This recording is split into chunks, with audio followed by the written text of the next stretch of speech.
সর্বোপরি যার কৃপাতে আমরা আজকে এখানে আসতে পেরেছি, শ্রী শ্রী নিত্যানন্দ ব্রহ্মচারী মহারাজ, প্রত্যেকের আতুল চরণে আমার প্রণাম নিবেদন জানাই। আজকের শ্রী শ্রী নিত্যানন্দ ধামে আমরা সমবেত হয়েছি প্রেমানন্দ মহারাজজির আহ্বানে। আমাদের বিষয় কি? আজকের এই সভার মূল বিষয় কি এবং কেন আমরা সমবেত হয়েছি, আমাদের উদ্দেশ্য কি, আমার যেগুলি মনে হয়েছে সেই বিষয়গুলো আমি তুলে ধরছি। আপনারা দেখেছেন প্রায় 1 বছর ধরে এই জায়গায় ভজন কীর্তন এবং প্রসাদ বিতরণ চলছে। সেই ভজন কীর্তন এবং প্রসাদ বিতরণের মধ্য দিয়ে এই জায়গাটি অত্যন্ত পবিত্র ধামে রূপান্তরিত হয়েছে। সেই ধামে যাতে করে সকল স্তরের মানুষ, দূর দূরান্তের মানুষ এখানে এসে আশ্রয় নিতে পারেন, তার জন্য একটি পরিকল্পনা তৈরি এবং রূপরেখা তৈরির মিটিং আজকে। যে বিষয়ের পরে দাঁড়িয়ে আমরা যে মানব জীবন লাভ করেছি, শাস্ত্র থেকে যদি আমরা দেখতে চাই, যে উদ্ধৃতি রয়েছে, দুর্লভ মানব জীবন লোভিয়া কৃষ্ণ না ভজি দুঃখ কহিব কাহারে। অর্থাৎ মানব জীবন লাভ করেছি আমরা। এই মানব জীবন লাভ করার পর যদি আমরা ভজন সাধনের সঙ্গে যুক্ত হতে না পারি, যদি হরিভক্তি করতে না পারি, তাহলে এই দুঃখ আমি কার কাছে বলবো? তাই এই নিত্যানন্দ ধামের উদ্দেশ্য সমস্ত স্তরের মানুষ তাদের পারমার্থিক কল্যাণ হোক, এই সমস্যার সঙ্গে যুক্ত হয়ে আজকের বিশ্ব চরাচরের সমস্ত মানুষ আমরা কিন্তু এক প্রকার মানসিক বিকারগ্রস্ত হয়ে আছি, মানসিক যন্ত্রণায় ছটফট করছি। তার প্রকৃত শান্তির জন্য এই নিত্যানন্দ ধামের এই প্রকাশ। আজকে আমাদের মানসিক শান্তি অত্যন্ত প্রয়োজন। আমাদের অর্থ রয়েছে, ধন দৌলত সব রয়েছে, মান যশ প্রতিষ্ঠাতা সবকিছুই আছে, সবকিছু পেয়েছি, কিন্তু মানসিক সমস্যার সমাধানের ঔষধ খুঁজে পাইনি। তার জন্য আজকে নিত্যানন্দ ধামের এই প্রয়াস। তাই মানসিক শান্তি পাওয়ার জন্য একটি ঠিকানা তৈরি হোক এই দুধপুকুর নিত্যানন্দ ধাম, যে সমস্ত মানুষের একটি শান্তির ঠিকানা, এটি সুখের ঠিকানা হবে এই ধাম। তাহলে আমাদের কি করণীয়? আমরা যারা এই শান্তির ঠিকানার একটি অ্যাড্রেস সকলের সামনে তুলে ধরতে পারি, তার জন্য প্রয়োজন হচ্ছে আমাদের সহযোগিতা। আমরা কিভাবে সহযোগিতা করতে পারি? আমরা প্রত্যেকেই বিভিন্নভাবে রোজগার করছি এবং দুহাত ভরে খরচাও করছি। তাহলে আমাদের জীবনের মহামূল্যমান অর্জিত অর্থ যদি গোবিন্দ সেবায় নিয়োজিত না হয়, তাহলে আমার জীবনে যেমন ব্যর্থতা, তেমনি আমাদের যে উদ্দেশ্য এই ধামের প্রকাশ ঘটানো, সেখানেও অনেকটা আমরা ঘাটতি বোধ করব। তাই আমাদের উদ্দেশ্য এই ধামকে বিকশিত করা, প্রস্ফুটিত করা।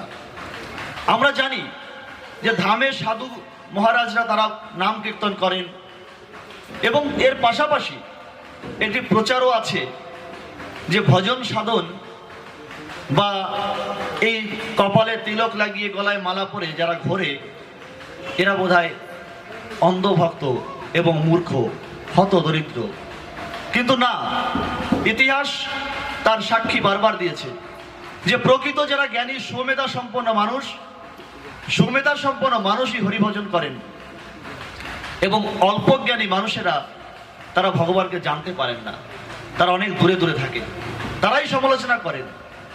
তাই আমরা আজকে এখানে যারা উপস্থিত হয়েছি, আমি মনে করি আমরা সকলেই সুমেধা সম্পন্ন, কারণ তা না হলে এই হরিবাসরে আমাদের উপস্থিতি হতো না। তাই সকল সুমেধা সম্পন্ন মানুষকে পুনরায় আবার আমার নতমস্তক প্রণাম জানাই।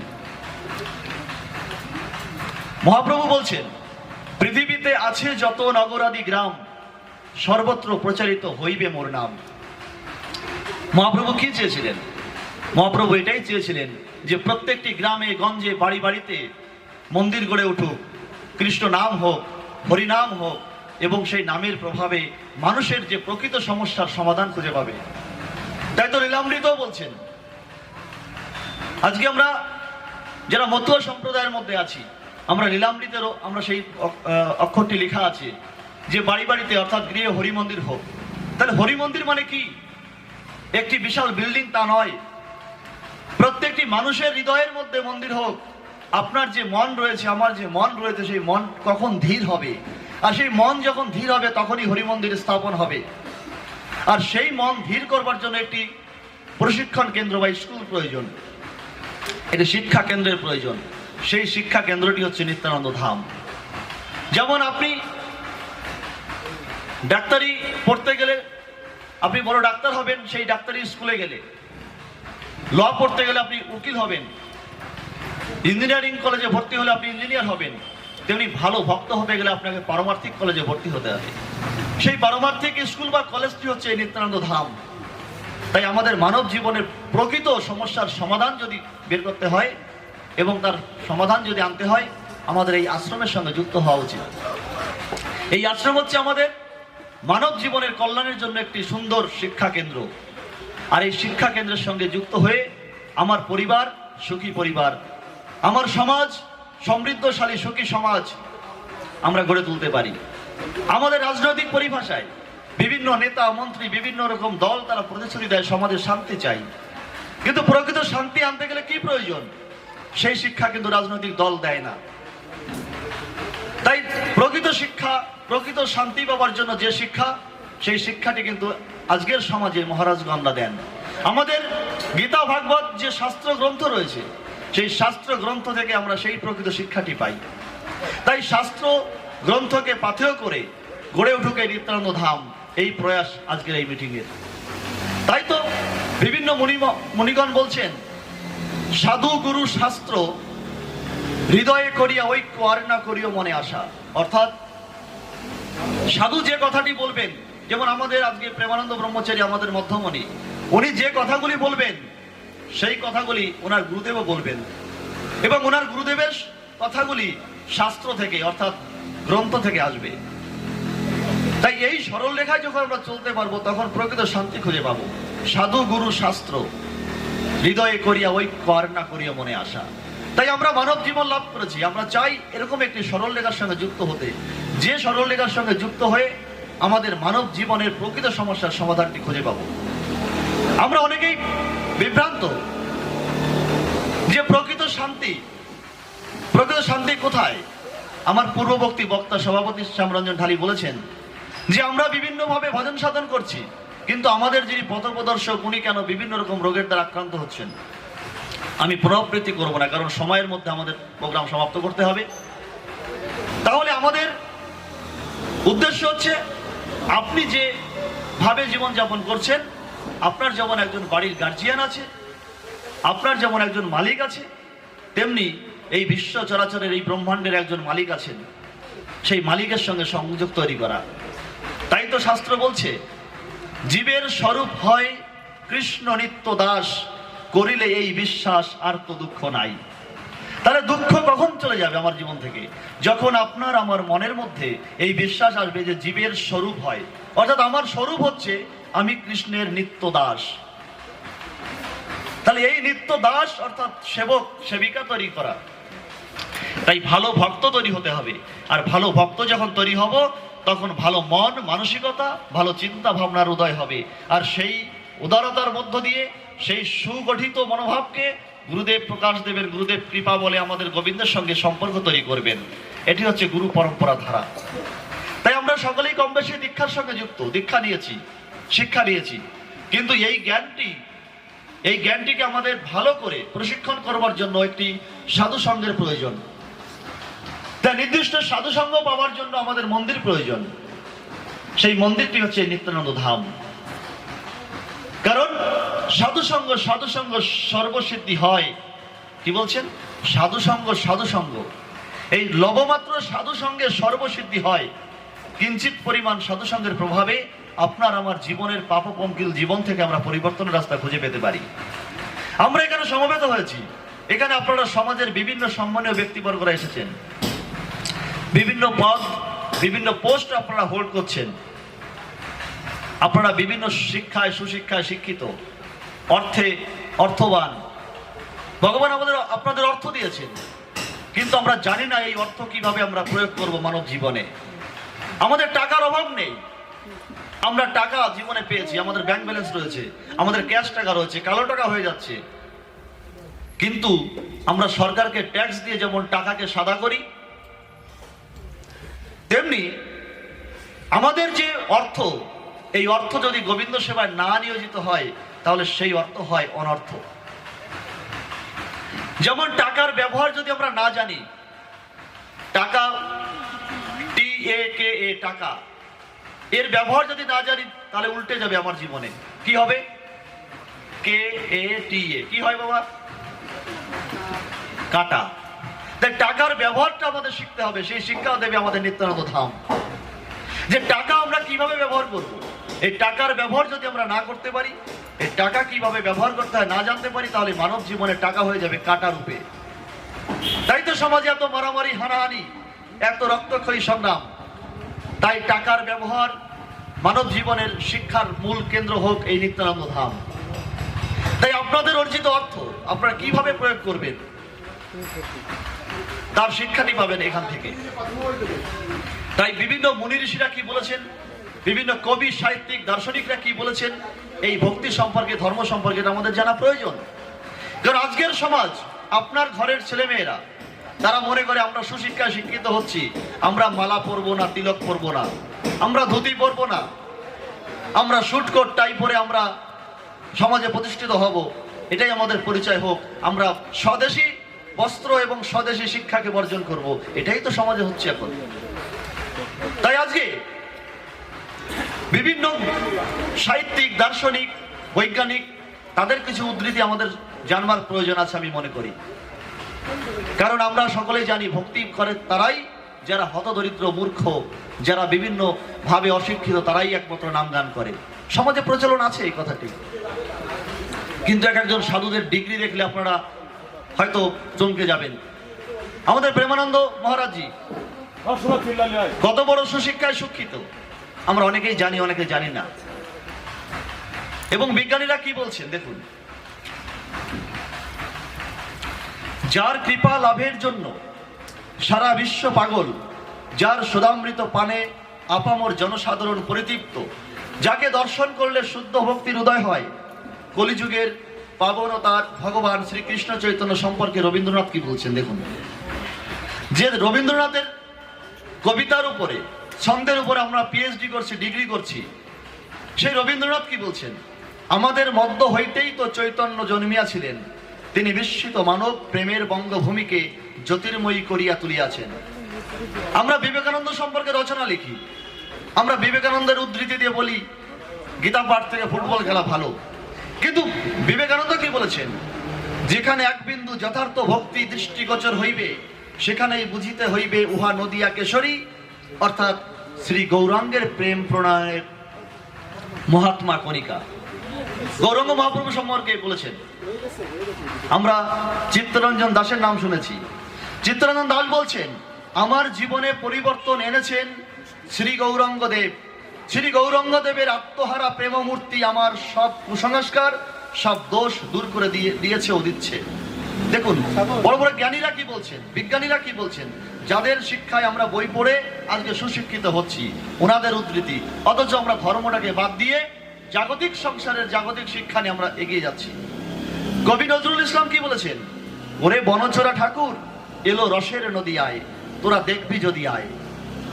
শ্রী চৈতন্য মহাপ্রভুর প্রেম ভক্তি আন্দোলন ও ব্যক্তিত্বের চুম্বক আকর্ষণের দ্বারা সকলে প্রভাবিত হয়েছিল। ঠিক তেমনি সেই মহাপ্রভুর যে দেখানো পথ, যে পথটি ছিল প্রতিটি গ্রামে গ্রামে মন্দির গড়ে উঠুক, প্রতিটি নগর আদি গ্রামে এই নাম প্রচার হোক, তারই প্রেম মূর্তির বহিঃপ্রকাশ প্রেমানন্দ মহারাজ। সেই মহাপ্রভুর দেখানো পথ, সেই পথকে অবলম্বন করে কিন্তু আজকে এই মন্দিরের উদ্দেশ্য। তাই আজকে শ্রী শ্রী নিত্যানন্দ ধামে সকলে, সমস্ত স্তরের মানুষের সহযোগিতা প্রয়োজন।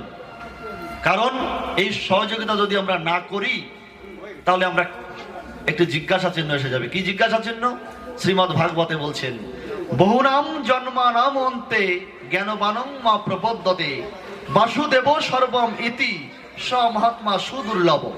অর্থাৎ আপনি আমি মানব জীবন পেয়েছি, অনেক অনেক জীবন জন্ম পার করে এই সুদুর্লভ মানব জীবনটি আমরা পেয়েছি। এই জীবন পেয়ে যদি আমরা ভক্তি মার্গের সঙ্গে যুক্ত হতে না পারি, যদি সৎ পথের সঙ্গে যুক্ত না হতে পারি, তাহলে আমাদের বড় দুঃখ। তাই বলছেন অহং সর্বস্ব প্রভবমত্ত সর্বাং প্রবর্ততে। অর্থাৎ আমি, ঈশ্বর বলছেন আমি সর্বজীবের মধ্যে, এখানে আমরা যারা বসে আছি প্রত্যেকটি মানুষের মধ্যে ভগবান বিরাজ করছেন। কিন্তু আমরা সেই ভগবানের ভগবত্তা বা ভগবত ভক্তির প্রকাশ ঘটাতে পারছি না, কারণ আমাদের অ্যাসোসিয়েশন বা সঙ্গ খারাপ। আমরা খারাপ সঙ্গের সঙ্গে মিশে গেছি, আমরা এই সমাজের কুসংস্কারের সঙ্গে মিশে গেছি। তার জন্য কিন্তু আপনার আমার মধ্যে যে ভগবত ভক্তি রয়েছে সেই ভক্তির প্রকাশ ঘটাতে পারছি না। আর সেই ভগবত ভক্তির প্রকাশ ঘটানোর জন্যই আজকের এই মিটিং এর আয়োজন। আজকের এই নিত্যানন্দ ধামের যে উদ্দেশ্য, সেই উদ্দেশ্য সাফল্যমণ্ডিত হবে এই ভগবত ভক্তির উদয় হলে। তাই এই বিশ্ব চরাচরে যা কিছু আছে তা সবই পরমেশ্বর ভগবানের সম্পদ। আমরা কেউ অস্বীকার করতে পারি না। আমরা বলতে পারি লোহা, স্টিল কে মালিক? Tata company, Jindal company. বলি না রড, জিন্দালের রড, টাটার রড, কি বাবা বলি কিনা? কিন্তু সেই আয়রন লোহাটি প্রকৃত কোথা থেকে এসছে? প্রকৃতি থেকে। সেই রডের মূল কাঁচামালটি কোথা থেকে এসছে? উপাদানটা ভগবান দিয়েছেন। এই যে আপনাদের সামনে জলের বোতল রয়েছে, বিচারি বিভিন্ন জল রয়েছে, এর মালিক আছে।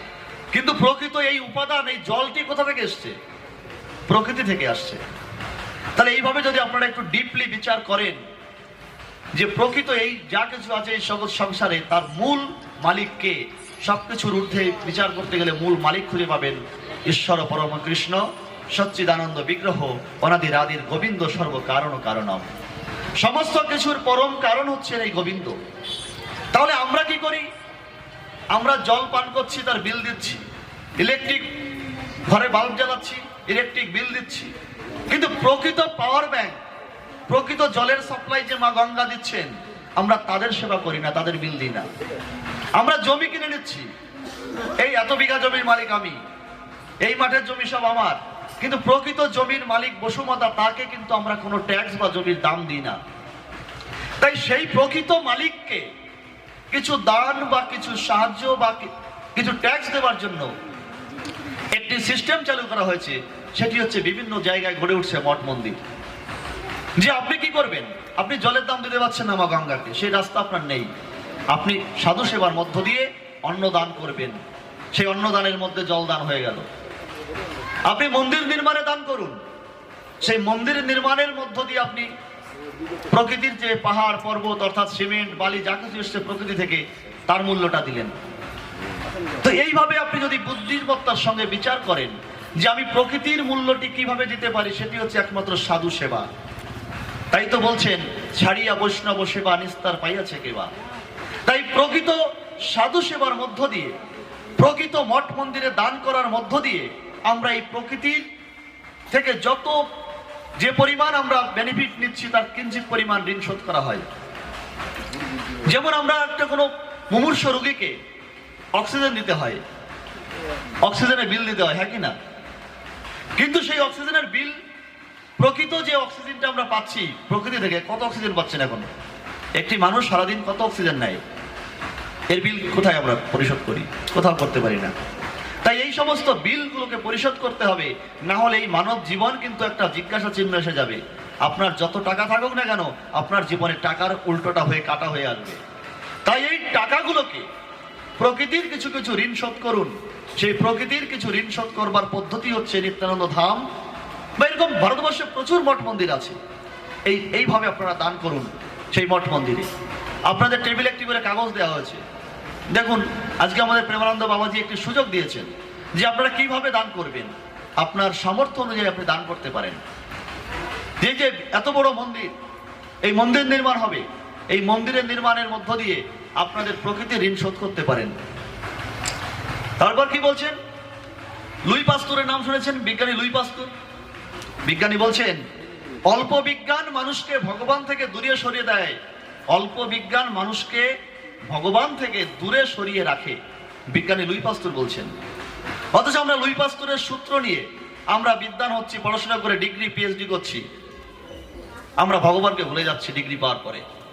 কিন্তু বিজ্ঞানী স্বয়ং নিজে বলছেন পরমাণুর লেসার কুলিং এর পথপ্রদর্শক নোবেল জয়ী উইলিয়াম ডক্টর ডি ফিলিং বললেন, আমি মনে করি যে আমাদের কাছ থেকে ঈশ্বর যা চান তা হচ্ছে তার সঙ্গে ব্যক্তিগত সম্পর্ক। পরমাণু বিজ্ঞানী বলছেন ভগবান কি চান আমাদের কাছ থেকে? আমাদের কাছ থেকে চান ভগবানের সন্তান, আমরা ঈশ্বরের সন্তান, আমরা যেন তার সঙ্গে সম্পর্কটা রাখি। যেমন আপনি আপনার সন্তানের সঙ্গে সম্পর্ক রাখতে চান, আপনার সন্তান যখন আপনাকে বৃদ্ধাশ্রমে পাঠিয়ে দেবে বা মূল ঘর থেকে বেডরুম থেকে বারান্দায় রেখে দেবে আপনার বয়স হয়েছে বলে, আপনি যখন জরাজীর্ণ হবেন, রোগাগ্রস্ত হবেন, কর্মক্ষমতা আপনার লোপ পাবে, তখন আপনার সন্তান যদি আপনাকে বারান্দায় রেখে দেয়, তখন আপনার মানসিক অবস্থা কেমন হবে? যে যাদের জন্য সারাটা জীবন ব্যয় করেছি, যে সন্তানকে কোলে পিঠে করে মানুষ করেছি, সেই সন্তান আজকে আমাকে বারান্দায় ছুড়ে ফেলছে। ঠিক ভগবান এইভাবে মনে করে যে এত বিশ্ব চরাচরের সমস্ত জীব আমার সন্তান, এই সমস্ত জীব অর্থাৎ ভূমিষ্ঠ হবার পরে এরা আমাকে ভুলে যায়। কত বড় বেঈমান আমরা! এই বেঈমানির ঋণ শোধ করবার জন্য এই মঠ মন্দিরে আসতে হবে, সাধুসঙ্গ করতে হবে এবং এই আপনার উপার্জিত অর্থ সাধু সেবায় যুক্ত করে কিঞ্চিত পরিমাণ ঋণ শোধ করার প্রয়াস করুন। বলছেন যজ্ঞার্থাৎ কর্মণন্যত্র লোক অহং কর্ম বন্ধন তদর্থম কর্ম কন্তেও মুক্ত সঙ্গ সমাচার। অর্থাৎ বিষ্ণুর প্রীতি সম্পাদন করার জন্য কর্ম করা উচিত। আমরা যে কর্ম করি, এই কর্মগুলি কেন, কার জন্য করব? আমার একটি মাত্র কন্যা সন্তান, একটি মাত্র পুত্র সন্তান, তাদের জন্য? অবশ্যই তাদের উদ্দেশ্যে, কিন্তু ভগবান বিষ্ণুর প্রীতি বিধানের জন্য যদি আমরা কর্ম করি, তাহলে আপনার যে মনোবাঞ্ছা বা ইচ্ছা তা অচিরেই পূরণ হবে। আপনার মেয়ের জন্য বা আপনার সন্তানের জন্য আলাদা করে কর্ম করতে হবে না। আপনার কর্ম হোক গোবিন্দের জন্য, আপনার কর্ম হোক সাধু সেবার জন্য। আর সেই কৃপাতেই যখন সাধু সেবা করবেন, যখন কর্ম করবেন ঈশ্বরের জন্য, সেই ঈশ্বরই আপনাকে বর প্রদান করবেন, আপনার মনোবাঞ্ছা পূর্ণ করবেন। তাই তো শ্রীমদ্ ভাগবতম গীতাতে লেখা রয়েছে অনন্যাশ্চিন্ত্যন্ত মাম যে জনা পর্যুপাস হতে তেষাম অযুক্ত বিযুক্ত নাম যোগক্ষেমাম বহ্যাম ময়াম। আপনারা প্রত্যেকেই ইন্স্যুরেন্স পলিসির সঙ্গে যুক্ত আছেন। এলআইসি নাম শুনেছেন? এলআইসির যে লোগো, যেমন আমাদের আশ্রমের একটি লোগো আছে সামনে, সিম্বল, এলআইসির যে লোগোটি আছে, প্রদীপ চিহ্ন আছে কিনা, সেই লোগোর মাঝখানে এই শ্লোকটি লেখা আছে। কি লেখা আছে? অনন্যাশ্চিন্ত্যন্ত মাম যে জনা পর্যুপাস হতে তেষাম অযুক্ত বিযুক্ত নাম যোগক্ষেমাম বহ্যাম ময়াম। অর্থাৎ যেমন এলআইসি পলিসি করলে আপনি কিছু রিটার্ন পাবেন, থাকি না, মানে ইন্স্যুরেন্স পলিসি করলে যদি আপনি মারা যান বা অ্যাক্সিডেন্ট হয় তাহলেও আপনি কিছু পাবেন। তেমনি ভগবান এই গীতার এই শ্লোকে বলছেন আমাকে যে প্রিমিয়াম দেবে, অর্থাৎ আমার জন্য যে কিঞ্চিত পরিমাণ কি করবেন, অনন্যাশ্চিন্ত্যন্ত মাম, মানে অনন্য চিত্তে আমার চিন্তায় মগ্ন হয়ে যিনি আমার ভজনা করবেন, তার সমস্ত অপ্রাপ্ত বস্তু, মানে আপনার যে চাহিদা আছে, আপনি এবার পাননি, আপনার চাহিদা আছে, সমস্ত অপ্রাপ্ত বস্তু আমি কাঁধে করে বয়ে এনে দেব। ভগবান গীতাতে কথা দিয়েছেন। এবং প্রাপ্ত বস্তু, আপনার যা সম্পত্তি, বাড়ি গাড়ি যা কিছু আছে, এই সমস্ত প্রাপ্ত বস্তু ভগবান দারোয়ানের ভূমিকা, মানে সিকিউরিটি গার্ড হয়ে পাহারা দেবেন। আপনারা গীতা খুলে দেখবেন, নবম অধ্যায়ের 23 নম্বর শ্লোকে ভগবান দৃঢ় কণ্ঠে ঘোষণা করেছেন। তাহলে আমরা কেন এগুলো করছি না? কারণ আমরা না করার জন্য কারণ কি? কারণ হচ্ছে আমাদের এই মেসেজটি সঠিকভাবে কেউ দেয় না, আমাদের বোঝানোর লোক নেই, এই জ্ঞানগুলো বোঝানোর লোকের অভাব। যখন আপনি বুঝতে পারবেন, যেমন আজকে আপনারা মেসেজটি পাচ্ছেন নিত্যানন্দ ধাম থেকে, আপনাদের মনের একটু পরিবর্তন হচ্ছে না? বলুন হচ্ছে কিনা? যে তাই তো, দান ধ্যান করা কর্তব্য, সাধুসঙ্গ করা কর্তব্য, হচ্ছে কিনা? এইটাই হচ্ছে সাধুসঙ্গের প্রভাব। তাই সাধুসঙ্গ করলে আপনার ঊর্ধ্বগতি হবে। তাই তো শাস্ত্র বলছে কৃষ্ণ মন্ত্রের এই তো স্বভাব, যেই জপে তার উপজেয় ভাব। আপনি কৃষ্ণ মন্ত্র, মানে অর্থাৎ সাধু সঙ্গ যখন আপনি করবেন তখন আপনার অধঃপতন হবে না, আপনার ঊর্ধ্বগতি হবে। এই যে আপনার আমার সকলের হৃদয়ের মধ্যে ভক্তি বীজ রয়েছে, যেমন দোকানে কৌটার মধ্যে থাকে শুকনো ছোলার বীজ, বাড়িতে এনে জলে ভেজানোর পরে অঙ্কুর বের হয়, হ্যাঁ কি না, হয় কি না বাবা? ঠিক তেমনি আমরা একটা শুকনো কৌটা, এই বডিটা, এই শুকনো কৌটার মধ্যে ভক্তিলতার বীজ শুকিয়ে গেছে, শুধু একটু ভক্তিলতার বীজ একটু জল চাইছে, জল। সেই জলটি যখন দিতে পারবো তখন সেই অঙ্কুর বের হবে, এবং অঙ্কুর বের হবার পরে আস্তে আস্তে ফুল ফল এসে পরিপূর্ণ একটি বিকাশ পাবে। আর সেই জল কোথায় পাবেন? সেই জলটি পাবেন আপনি শ্রী গুরুদেবের নিকট হইতে। তাই শ্রী গুরুদেবের সঙ্গে সম্পর্ক তৈরি করুন, এবং এই মঠ মন্দিরে এসে আপনারা সেই কৃপা লাভ করুন, যার ফলে এই মানব দেহ রকম শুকনো কৌটা থেকে ওই ভক্তিলতার বীজ অঙ্কুর বের হবে। তাই তো আজকে সমস্ত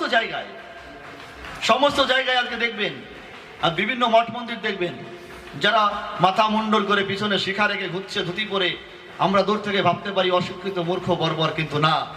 তাদের যদি ব্যাকগ্রাউন্ড দেখি, তারা উচ্চ শিক্ষিত, সুশিক্ষায় বলিয়ান, উচ্চ পরিবার, সমৃদ্ধশালী ঘরের সন্তান। আজকে কারণ আপনার মধ্যে যখন চেতনার বিকাশ ঘটবে যে প্রকৃত জ্ঞান হচ্ছে ভগবত ভক্তি, আর এই জগতে যে জ্ঞান নিয়ে আমরা বিচার সালিশি করি, আমরা ক্লাব রাজনৈতিক দলের নেতা হই, এই জ্ঞান হচ্ছে আমাদের জড়জাগতিক জ্ঞান। এই জড়জাগতিক জ্ঞানের দ্বারা আমরা কি করতে পারি? সমাজের কোন রকম পরিবর্তন করতে পারি না। মূলত পরিবর্তন করতে গেলে আমার আধ্যাত্মিক জ্ঞানের প্রয়োজন, আর সেই জ্ঞানের মূল আধার হচ্ছে শ্রী গুরুদেব এবং মঠ মন্দির। তাই আজকে তেমনি হিংনার অঞ্চলের একটি গর্ব, শুধু হিংনার অঞ্চল নয়, আজকে নিত্যানন্দ ধাম এখানে গড়ে উঠুক, তার সহযোগিতা যদি করতে পারি, তাকে ন্যূনতম সাহায্য যদি আমরা করতে পারি, সেটা হবে আমার মানব জীবনের অত্যন্ত শুভ দিক, এবং ওটাই হবে আমার জীবনের অহংকার। কি অহংকার? যে আমি ভগবানের সেবার জন্য কিছু করতে পেরেছি। আর ভগবানকে বাদ রেখে যা কিছু করা হয় সেটি মিথ্যা অহংকার। তাই তো বলছেন আজকে মানুষ, আমরা এখানে আমরা সকলে সুশিক্ষিত মানুষ বসে আছি, শুভ বুদ্ধি সম্পন্ন মানুষ, সমাজের সম্মানিত ব্যক্তি, কিন্তু এই মানুষের মধ্যে তিনটি বিভাগ রয়েছে, তিনটি ভাগ রয়েছে। যেমন তিনটি গুণ আছে, সত্য, রজ, তম, তেমনি আমাদের মধ্যেও সত্য গুণের মানুষ আছে, রজগুণের মানুষ আছে, এবং তমগুণের মানুষ আছে। তাহলে সত্য গুণের মানুষ যারা অত্যন্ত সহজভাবেই এই বিষয়টাকে রপ্ত করতে পারেন, যে বিষয় নিয়ে আজকে এখানে মিটিং ডাকা হয়েছে বা আলোচনা সভা।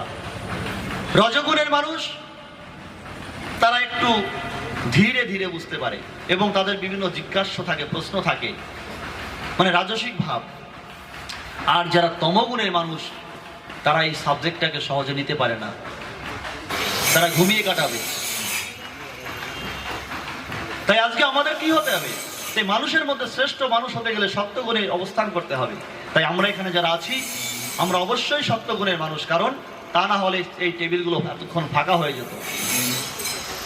এখানে যে আলোচনা হচ্ছে, এই টেবিল ফাঁকা হয়ে যেত।